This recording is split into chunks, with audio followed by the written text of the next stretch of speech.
Hi friends, मैं हूं सोनिया और इस वीडियो को सिलेक्ट करने के लिए शुक्रिया।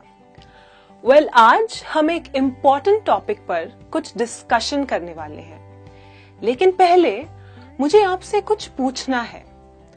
इन दो सेंटेंसेस को जरा सुनिए।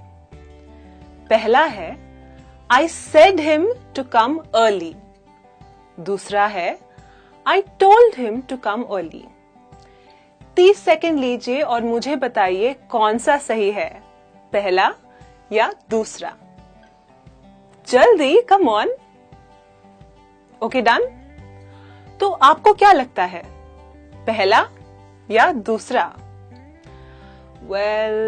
दूसरा सेंटेंस सही है। I told him to come early. अब आप सोच रहे होंगे ऐसा क्यों? क्योंकि शायद आप हमेशा से आई सेड हिम ऐसा ही कहते और सुनते आए होंगे, तो आपको यही सही लगता है। कोई बात नहीं, आपको सही इंग्लिश सिखाने के लिए मैं हूं ना। बस इस लेसन पर ध्यान दीजिएगा। आज हम यही सीखने वाले हैं कि से और टेल और सेड और टोल्ड, इन शब्दों के बीच क्या अंतर है, क्या डिफरेंस है, इनका क्या मतलब है इंग्लिश कॉन्वर्सेशन में और इन्हें हम कैसे यूज कर सकते हैं। तो सबसे पहले ये जानना जरूरी है कि से और टेल दोनों ही वर्ब्स है, यानी कि क्रिया। आइए सीखते हैं से के बारे में। अब देखिए, से ये वर्ड यूज किया जाता है कुछ इस तरह से। अगर आप कहना चाहते हैं कि मुझे कुछ कहना है, तो आप कहेंगे I want to say something. जी हां, I want to say something. उसने कुछ नहीं कहा। She did not say anything. तो देखिए, से ये वर्ड यूज किया जाता है बस बताने के लिए कि किसी ने कुछ कहा है। और आप देखेंगे से इस वर्ड के बाद हम you, me, him, her, us, them ऐसे कोई भी ऑब्जेक्ट प्रोनाउंस या सर्वनाम नहीं ऐड करते हैं। जैसे अगर आपने नोटिस किया हो, काफी लोग कहते हैं आई वॉन्ट टू से यू समथिंग। ये गलत है, बहुत ही गलत। से के बाद कोई ऐसा सर्वनाम नहीं लगेगा। ठीक है, तो आइए देखते हैं कुछ एग्जाम्पल्स जिससे आप बेहतर समझ पाएंगे कि से इस वर्ड का यूज कैसे किया जाता है। सबसे पहला, मैंने उसे कुछ नहीं कहा। I did not say anything to her.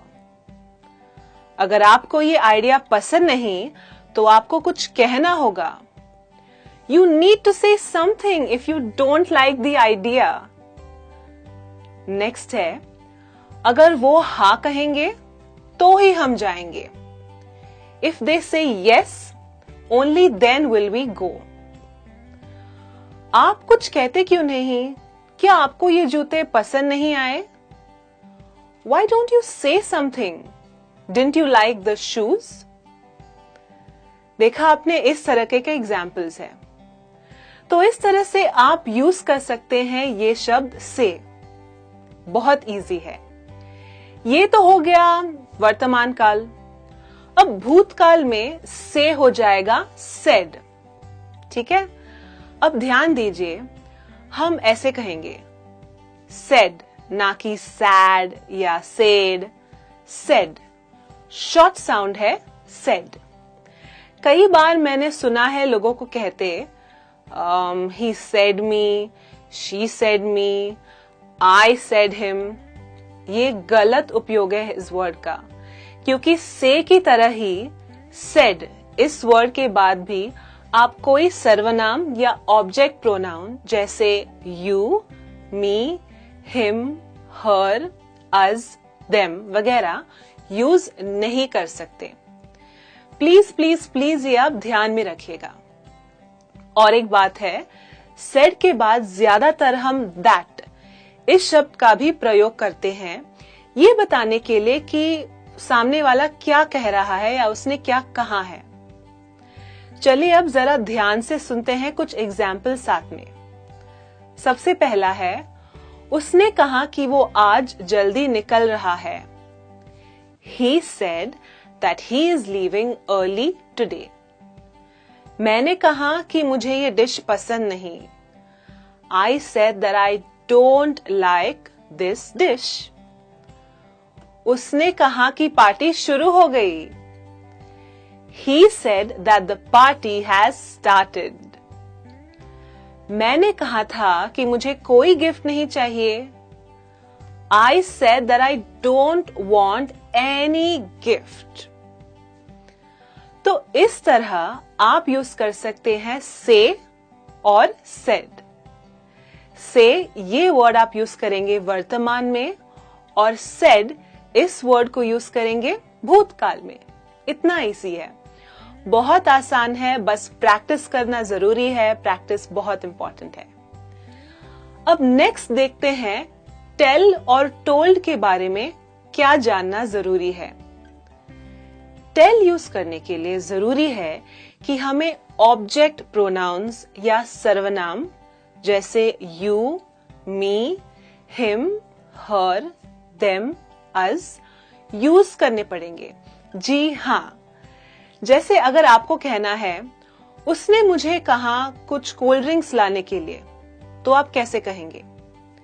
She told me to get some cold drinks. यहां आप देखेंगे कि ये कार्य किसी को करने के लिए स्पेसिफिकली कहा गया है और told के बाद me इस प्रोनाउन को यूज किया गया है। उसे कहो कि वो बात करना बंद करे, तो इसको कैसे कहेंगे इंग्लिश में? Tell him to stop talking. यहां हमने यूज किया है him। ये भी एक ऑब्जेक्ट प्रोनाउन है।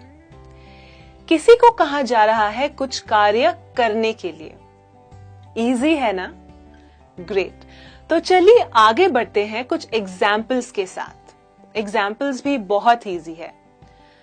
सबसे पहला, प्लीज उन्हें कहिए कि हम संडे को लंच के लिए आएंगे। Please tell them that we will come for lunch on Sunday. यहां यूज किया है हमने देम। सीमा को कहो कि उसे 10 बजे तक तैयार हो जाना चाहिए। इसे इंग्लिश में कैसे कहेंगे?